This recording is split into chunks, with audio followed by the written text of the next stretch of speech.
In our yesterday's class, we did a pair programming session wherein we tried to solve a very simple problem of creating a simple machine. Once we have created the machine, we logged into that machine. We created a user for that. We enabled password authentication. We created a password for that user and tried to log in using that uh, using that user and password to our EC2 instance. This is just to give you not only some understanding regarding EC2 instances, but also a bit of understanding about Linux system. Okay, because there's no specific UI like we get in Windows or in Mac, which is available there. So in those systems, we'll have to in any ways try to run some set of commands, and all they're easy commands readily available over the web. It's all that you have to just do some understanding around it. Okay, it is as simplistic as like more simple than Windows. Just in Windows you will get a UI to perform certain set of activities. Okay, while in Linux systems you don't.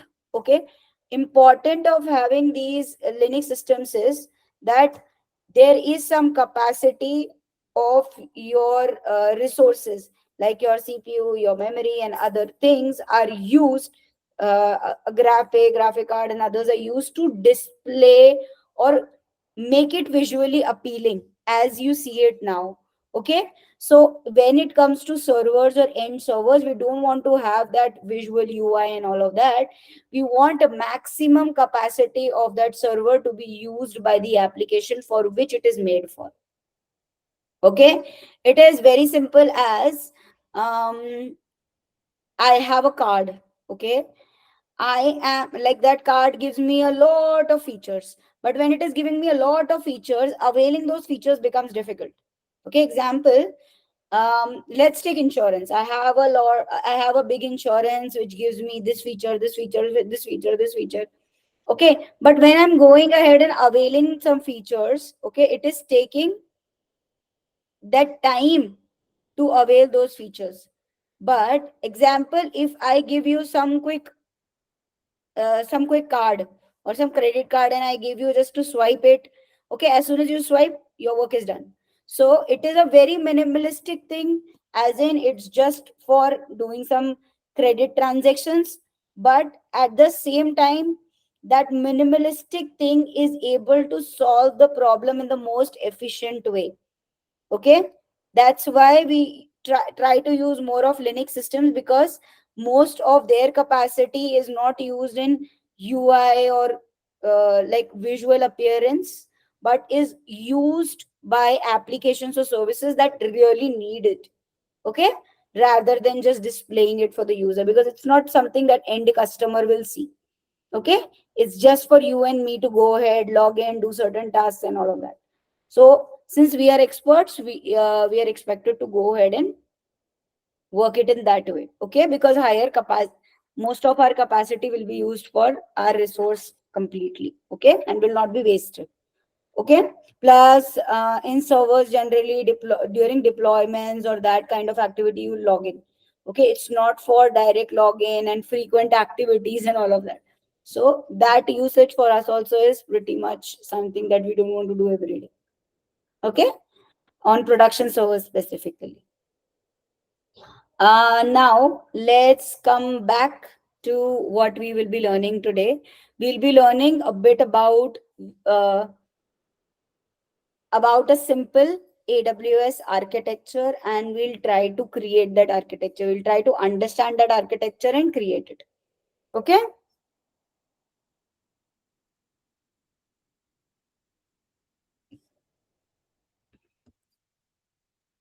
Okay.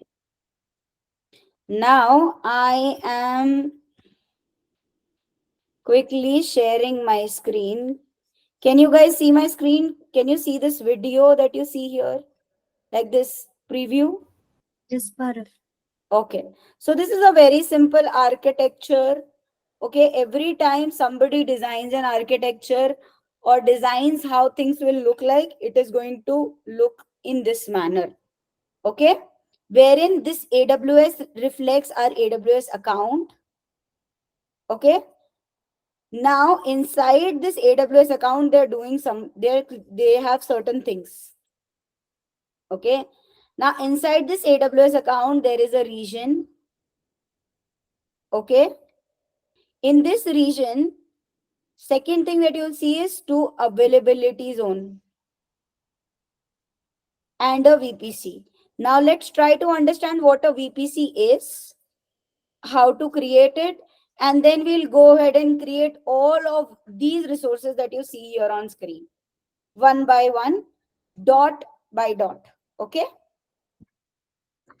Now let me take you to your AWS account. Now in this, if you come here, you'll see something called as a VPC. Okay, it's a separate service that AWS provides.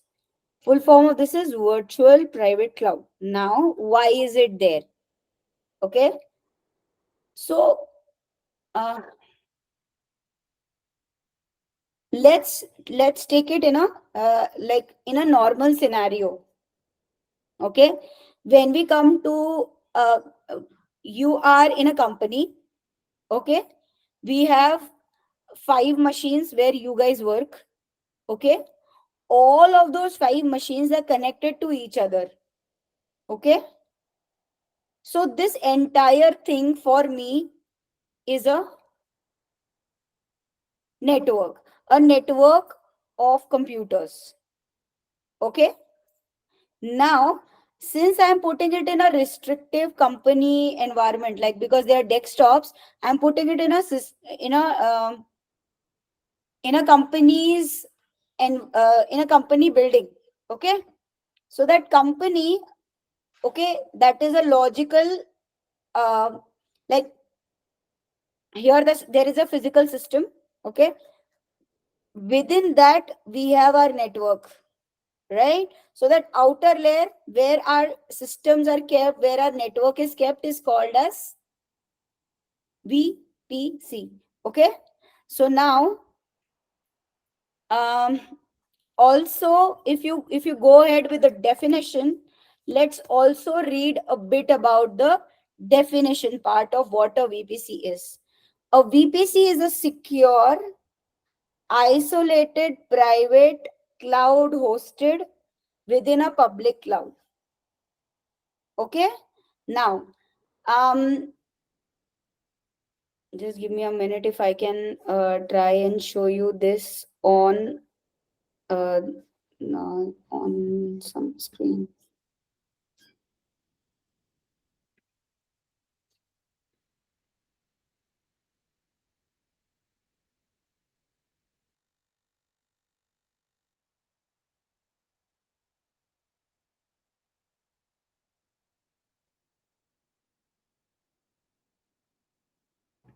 Okay, so I thought that I'll be able to put it on board, but let me put it on whiteboard here. So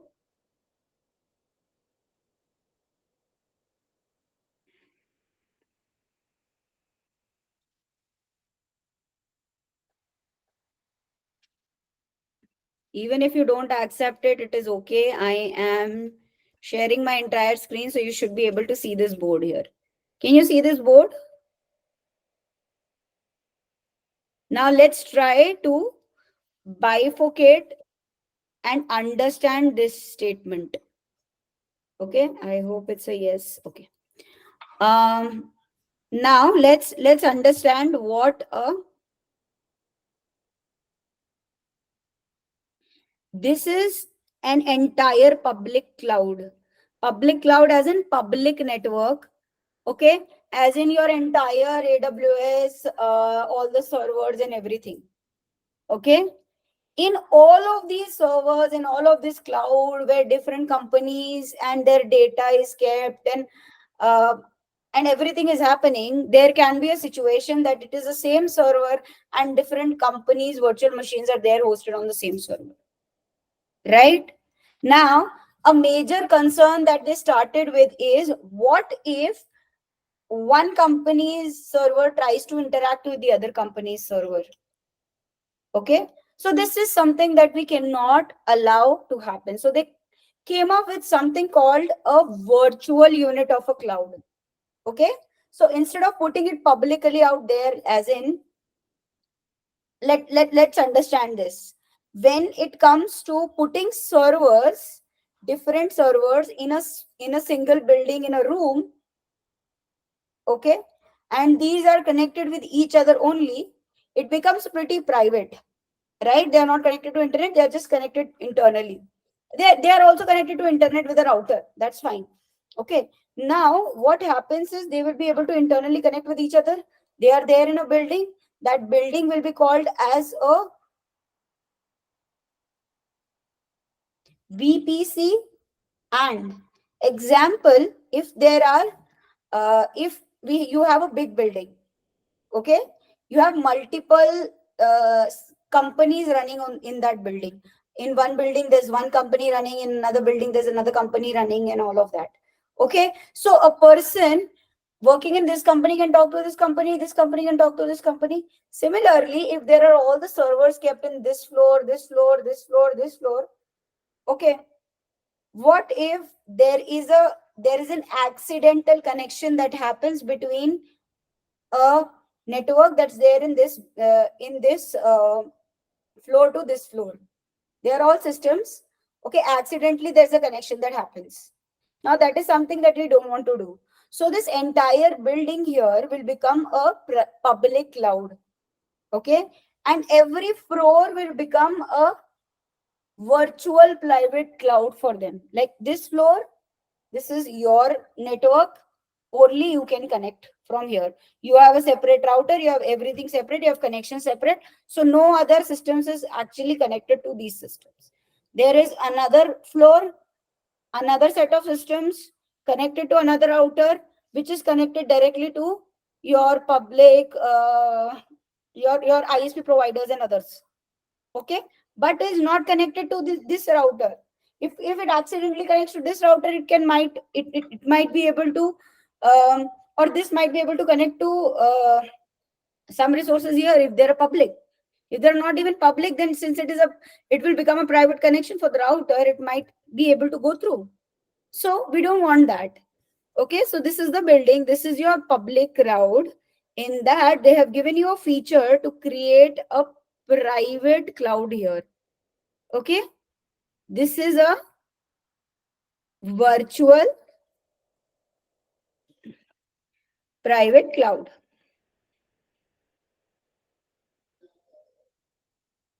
This is a virtual private cloud. Okay, which is there inside this public cloud only.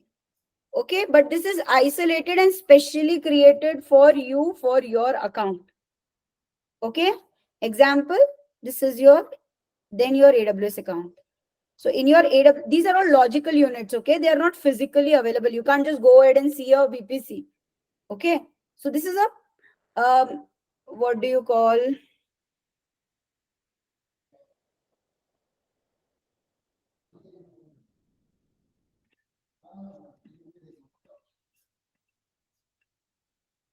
okay, so this is a VPC.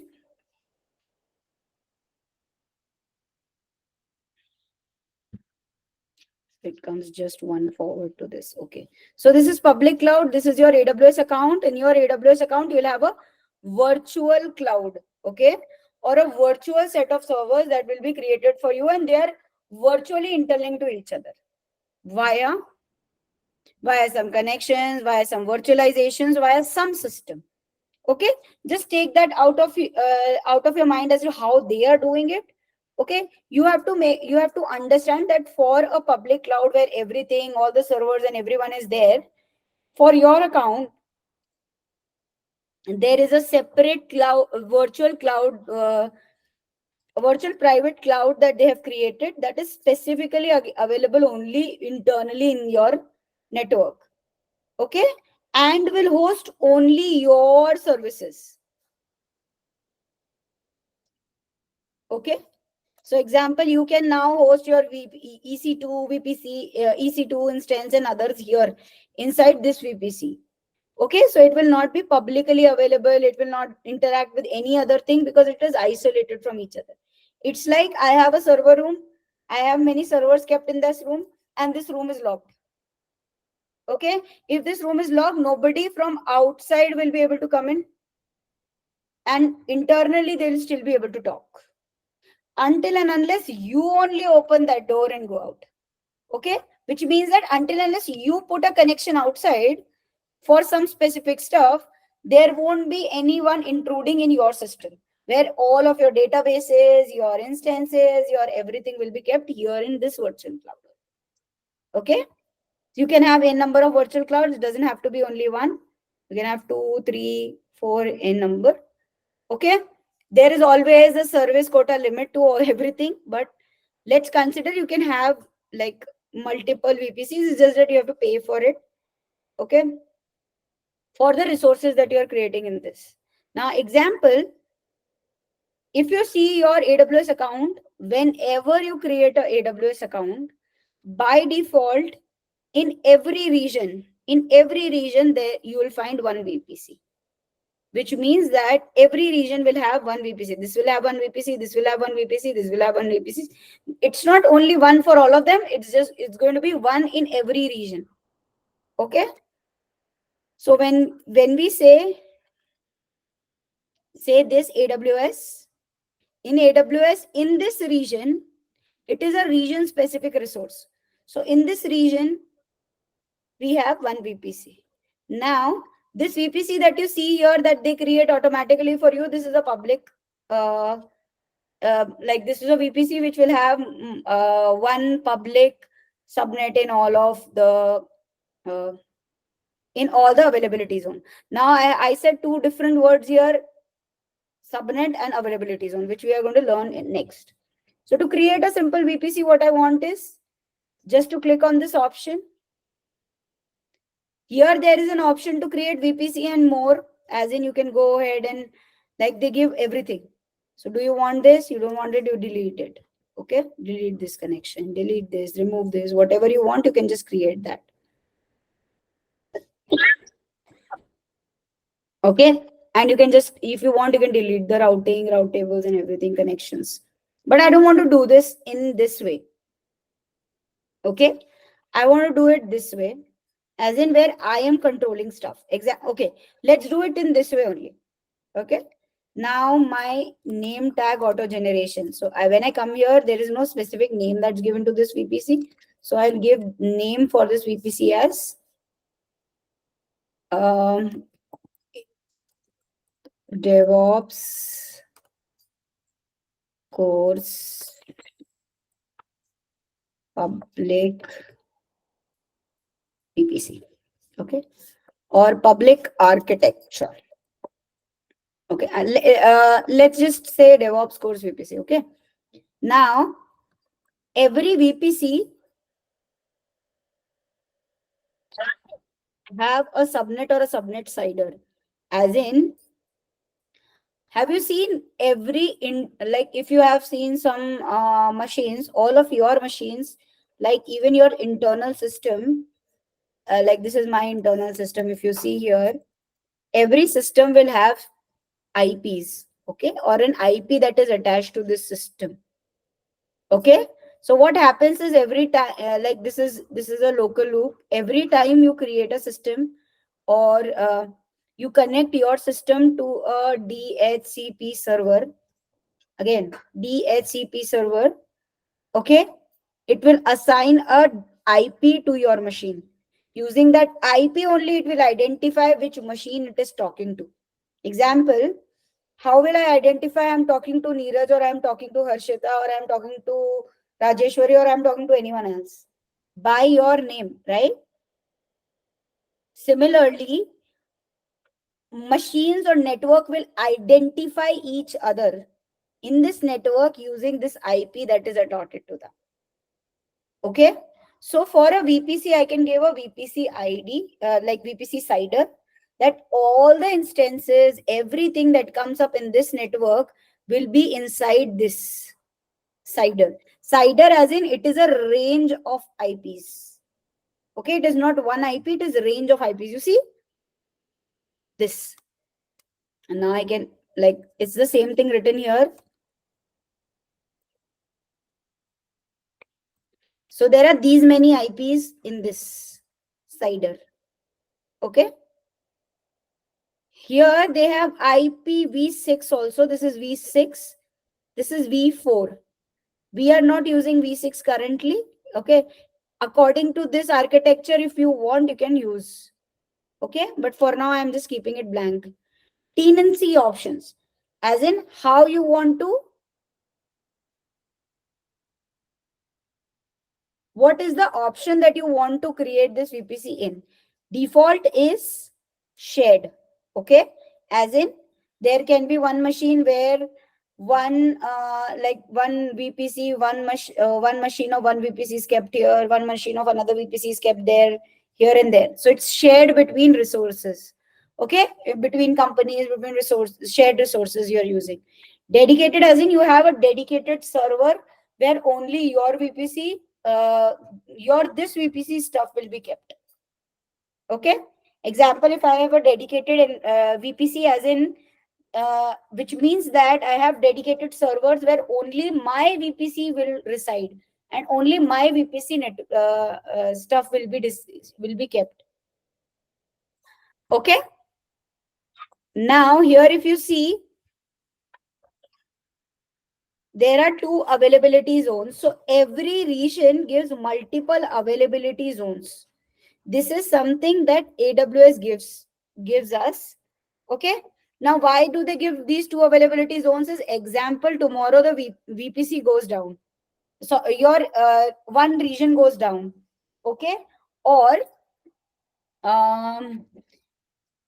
okay, there is a there is one region, and all of that region is connected to only one electricity, one router is kept in one building and all of that. Okay. And that building blows away. You understand, there can be so many companies whose business can go down in that case. Every company that has hosted stuff in that particular region is gone, right? Because there are multiple companies who are hosting stuff in this region, and all of the servers were kept in only one building, and that building has a cyclone hit. Okay. And that building is no more there. So every company that was running on those servers, running their servers on those AWS server, as in data centers I was talking about it initially. Okay. They will be not available. Okay. Which means that a business loss for that company. If this is the risk, no company will ever try to create their instance somewhere else, because they would want to control it then, rather than giving it to somebody else, because there is no safety that I get. Okay. So which is why we have two availability zones. Consider it as two different buildings. Okay. If something happens to this, at least this will be there. If something happens to this will be there. So these are all backups of each other. Different availability zones. They're not backups as such. That's not a right terminology. But to explain, you can say that they are kind of identical to each other. They are available in a region. As in example, there is Mumbai region, and I have three availability zones, which means there can be three different buildings, three different server room buildings, which are at different locations. Okay. They will not be again at same location, because if a earthquake hits here, it will be hitting there also, there also, there also, there also. Okay. Or consider it as a backup, like as an alternate route will be there to another systems. Okay. Now, which is why it's always important to keep your stuff in different availability zones. Okay. As in, if I'm creating one EC2 instance here, it's better to create one here also. In case this goes down, at least this will be available in case of a calamity. Now, I want to create only one subnet right now. Okay. Only one availability zone I need right now. One availability zone. Subnet is the subsection where actually your uh, instances will be created. So VPC is a bigger logical unit. Okay.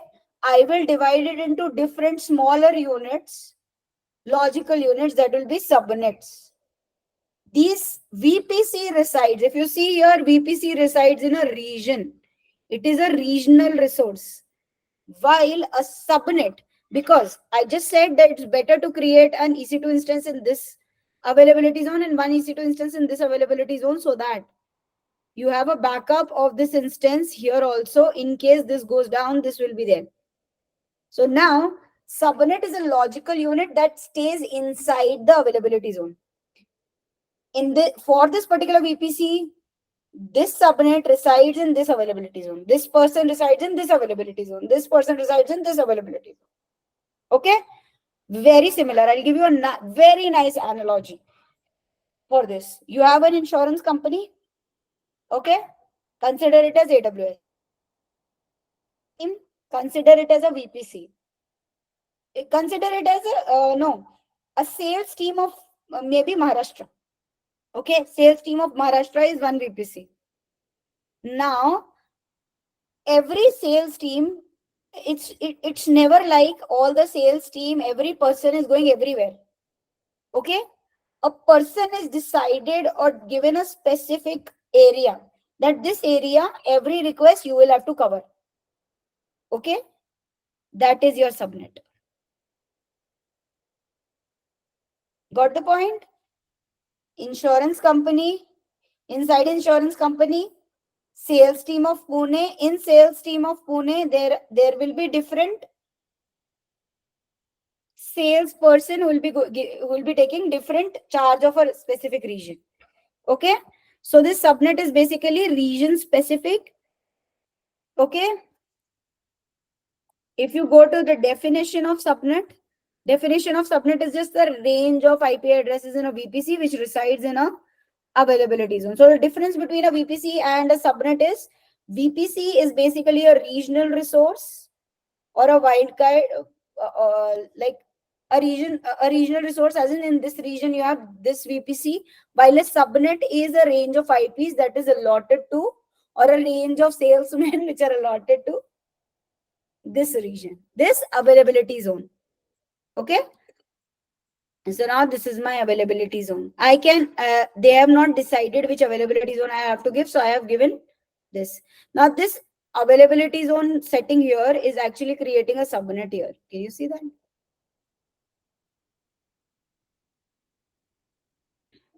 How many public subnets you want? I want only one public subnet. How many private subnets you want? 0. There is. Do you see any private subnet? No. This is only for public subnet creation. Okay. I want to customize CIDR. So CIDR here is this. I'll just copy it, paste it here. I'll tell you each and everything here also. We'll create everything manually.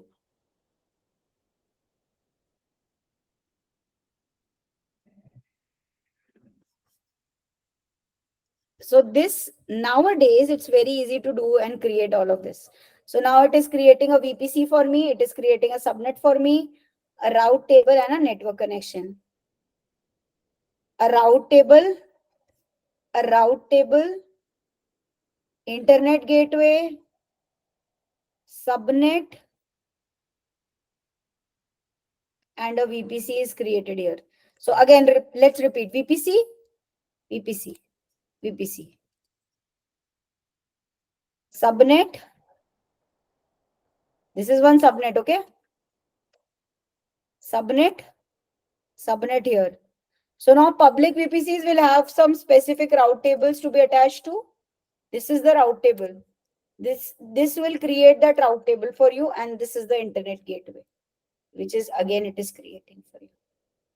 Okay. Now this is more advanced way that they have given now. Okay. Earlier this was not present. Earlier you have to create everything on your own manually. Okay.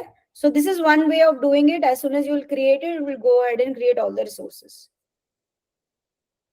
Okay. Let me create it, then I'll delete it. And so now it is doing everything for you. View VPC, your VPC is there. Okay. Your route table is there. Wait, take some time.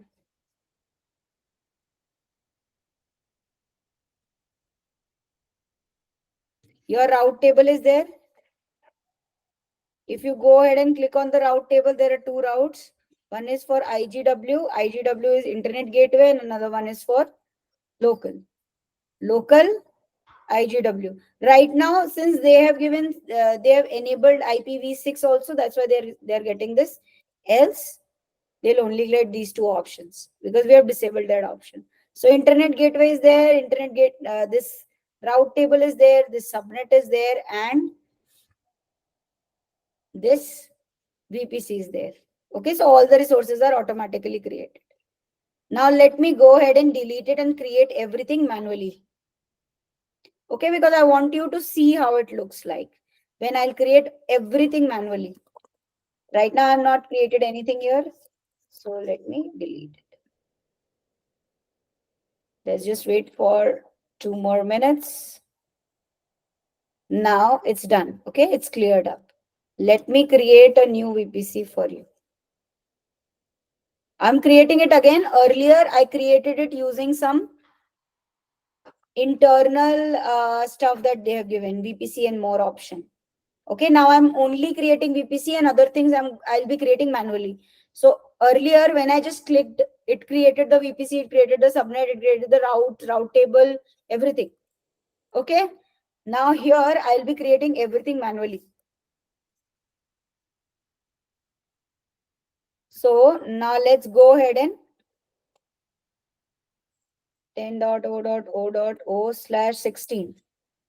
Okay, no IPv6, tenancy again default, and create. As soon as you'll create it, it will create a VPC for you. Just a VPC for you. Nothing else. Because we only selected VPC only option. Okay, we did not select any other option. Now inside VPC, which is a regional resource, you see a subnet. So let's go ahead and create a subnet manually here. Hey, why is this not deleted?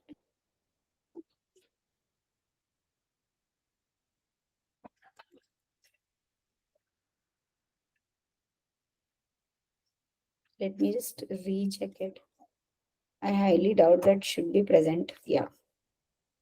Create a subnet. So I'm now creating a subnet.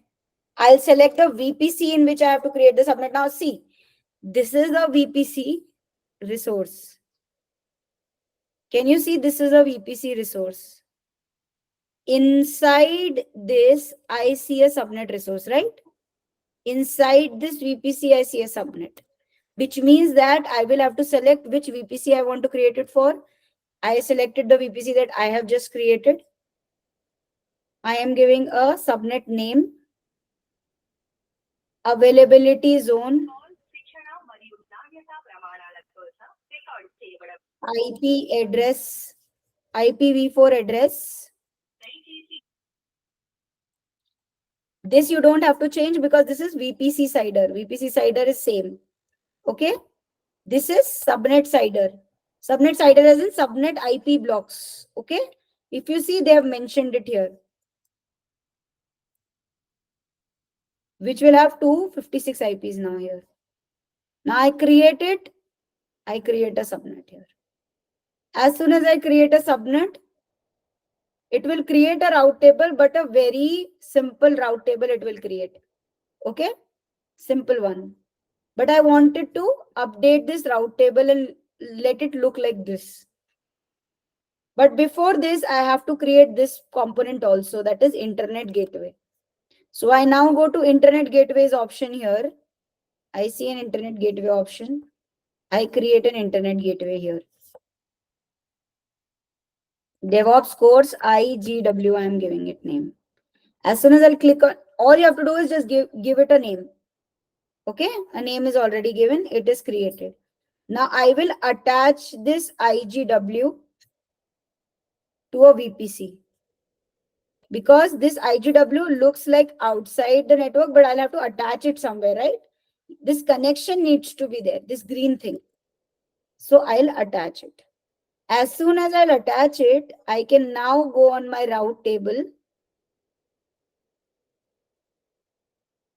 So this is my subnet which I've just created. This is the route table of that subnet. I'll just open this route table. In this route table, I can just edit this and add this option. add 0.0.0.0/0, as in apart from this, anything else should go to an internet gateway, which is this.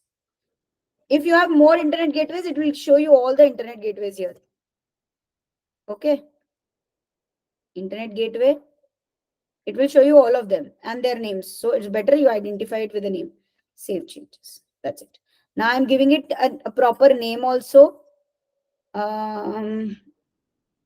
Manage tags. I'll add a name to this route table as well, because I don't want to be confused. It's better to give names to stuff so that later on also you can identify what is made by what, made for what. Okay. Actually, it should be named as public subnet route table. Save. So now what did we do? We created a VPC. We created a subnet inside the VPC. This one. This one also we have created. We created an internet gateway and we created a route table. Very simple. Okay. In the first run, we did all of this manually, automated way. Okay. A semi-automated way. Before this, we did all of this in a semi-automated way by selecting options. Okay. In the second run, we did it manually. Why? Because I wanted you to see how a subnet looks like, how a route table looks like, how a internet gateway looks like. Now, I'll tell you a bit about what an internet gateway and a route table is. Okay, let me just quickly delete this VPC. To delete a VPC, just click on it and click on actions, delete VPC. And hit delete, automatically it will go ahead and delete everything that is attached to it. Okay, every dependent option, so there won't be any route table. If you see here, no route table, no internet gateway, and no subnet. Everything deleted. Okay, VPC deleted. Okay, this is the default VPC that comes with every region, as I already mentioned. Now, when it comes to how did I identify and call this particular subnet as public? Okay, you didn't ask. Why I called it as public is because anything that is public will accept connections from outside. Correct? Accept connections from outside. Example, if you have a shop, okay, that is open in a mall, is that a public thing or a private thing? Public thing. If you have a table that is kept outside your house or in garden, in some separate garden that you go to, okay, public garden, so that seat is basically public or a public property or a public resource which others can come and use. While a private resource is, if you buy a similar, if you take that seat and put it in your home garden, okay, garden inside your own house, then it is a private resource. Only person who comes to your house will have access to that particular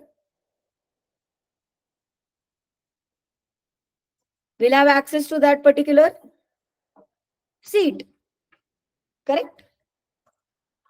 We have a seat that is there for in Rajya Sabha and Lok Sabha. Seating, right? Simple seat. We have seat kept in your park. Okay? Seats that are kept in your park, anybody can go ahead and sit. But can anybody go ahead and sit there? No, right? So that is a private resource and this is a public resource. So when I say public resource, it means that anything that you create in there, okay, will be publicly available outside. To make things publicly available, we use route table and internet gateway. Okay. So, any subnet that is attached to an internet gateway, Any VPC that is attached to an internet gateway and its route table as in routing, is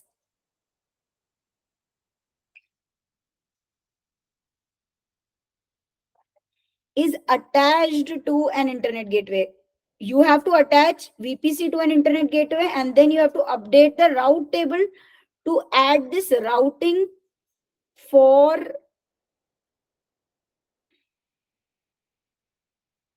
your subnet. Only then this subnet will become publicly available, else not. Okay, example, you have a seat, you have kept that seat, or you have created that subnet. Okay, you have created a park.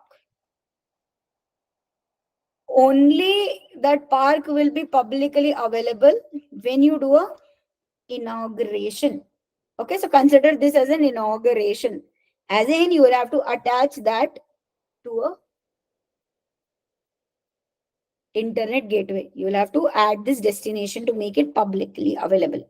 So after that, if you create any EC2 instance inside this VPC, it will automatically be, you will be able to access that EC2 instance directly from anywhere in the world. Okay. So an EC2 instance that's created in a public subnet will be available anywhere from the world. The one that we created last time was also kept in a public subnet by default. Okay, which is why you were able to access it. Now, if this EC2 instance is somewhere in a private network or in a private area where this route table is not there, then you won't be able to access it. Okay, we'll do this testing tomorrow.